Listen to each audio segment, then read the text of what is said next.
We are all intimately familiar with scams such as the lottery or prize scams or the Norwegian prince. But the father of all these scams pale in comparison to the scams by Charles Ponzi, the creator of the very first Ponzi scheme. It was his trickery that inspired many other similar schemes, like the one by Bernie Madoff, which got him $265 billion and 150 years in jail. But Charles Ponzi's scheme was a classic of the time, and it's very fascinating how he was able to think up the scheme and generate millions, especially at the olden times like then. Today I'm going to be informing all of you about the motivations and results of the very first Ponzi scheme. And this is extremely important to be aware of, because with the internet there's a lot to learn from, but also a lot to be aware of. Being aware of how a Ponzi scheme operates can help you avoid such scams that are so prevalent, especially today. Now, if you're wondering who I am, not only have I researched the Ponzi scheme, researched the topic of the Ponzi scheme, but I've actually made many presentations on this topic, informing many people. And today I will talk about the motivations of Charles Ponzi, what a Ponzi scheme is, and some of the most famous Ponzi schemes that have tricked millions of people into pouring their life savings, making it all go to waste. First, we need to understand who exactly Charles Ponzi is. According to Michal Zikov in his book, The True Story of a Financial Legend, Ponzi's greed, combined with the economic conditions at the time, seemed like a perfect opportunity to set up the scheme. But the reasons of Ponzi taking it so far can be summed up into three main reasons. First one is obvious, and the reason for everything in life: greed. Ponzi needed something easy to make a quick buck, and he resorted to the most unethical option. Secondly, there was a lack of regulation. Because the economy was such a mystery at the time, as you could even see here where I show the 1920s, which is when the Ponzi scheme took place, many people were not aware that there are such things as scams, and Ponzi took their innocence to make a profit. And lastly, the way the economic conditions were at the time, you can see that this is where the graph is just starting to rise. It was at the beginning of our economy. People were desperate for any hope for ways that they can secure their financial freedom. And with Ponzi's amazing returns that he proved for himself, it seemed like too good of an opportunity to pass up, and more people started investing in his schemes. And according to Deason in his hit popular research study, the main people targeted in these schemes were those that are old and those that were extremely poor. And with all of those millions of people combined, Ponzi was able to make millions in his scheme.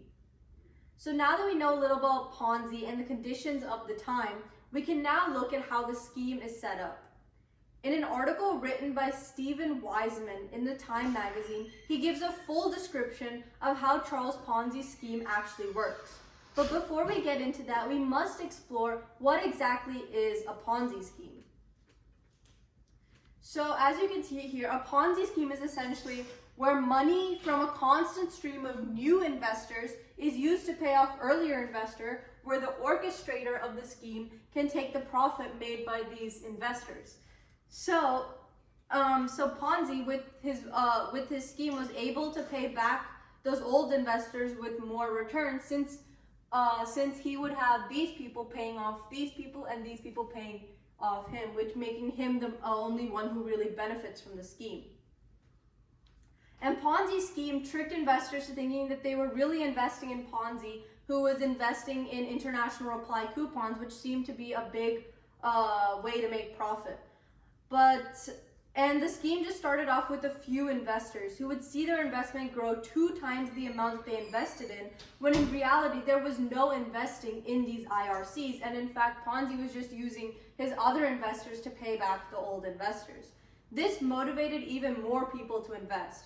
People started believing in this mystery man, as he was the only one that was consistently generating these amazing returns in the time, which motivated more investors to invest in his scheme.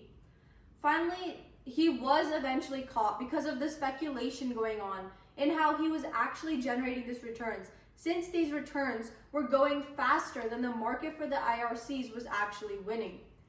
James Chen on his reputed site Investopedia has really went in depth into the true psychology of these people and what truly prompted them and their dopamine to get these going. Since people see that these consistent returns, there was no reason for them to doubt his actual scheme.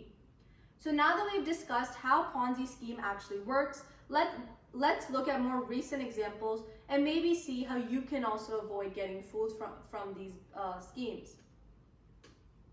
These are the most famous Ponzi scheme orchestrators who have generated over billions of dollars with merely this scheme. Brianna Hare and Marika Gurkin, in their most popular and recent news article, go through a small analysis of these most famous Ponzi schemes. There are actually many more that have generated more revenue than Ponzi as well. The most popular was Bernie Madoff, who has run his scheme for multiple decades and didn't get caught till the Great Recession, where everybody needed their investments out at once, but he couldn't pay it back since he was using all that money for himself. And he was actually able to scale it to over $65 billion in fraudulent investments, making it the biggest Ponzi scheme in history.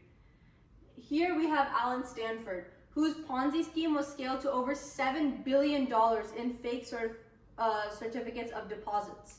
There are many more examples of even billion-dollar Ponzi schemes and many more who didn't even get caught yet.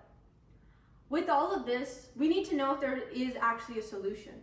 The only solution, according to Michael Zikoff's best-selling book, is to only trust those that are registered with the Securities Exchange Commission, who keep track of any fraudulent schemes.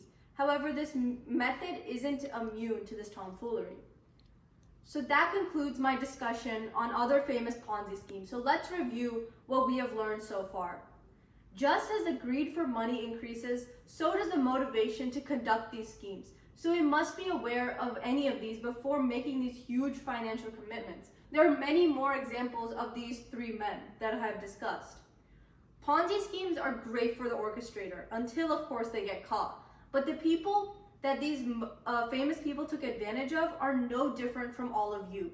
They are all hardworking people who are looking for a good investment with steady returns, and those are the people who fell for these schemes.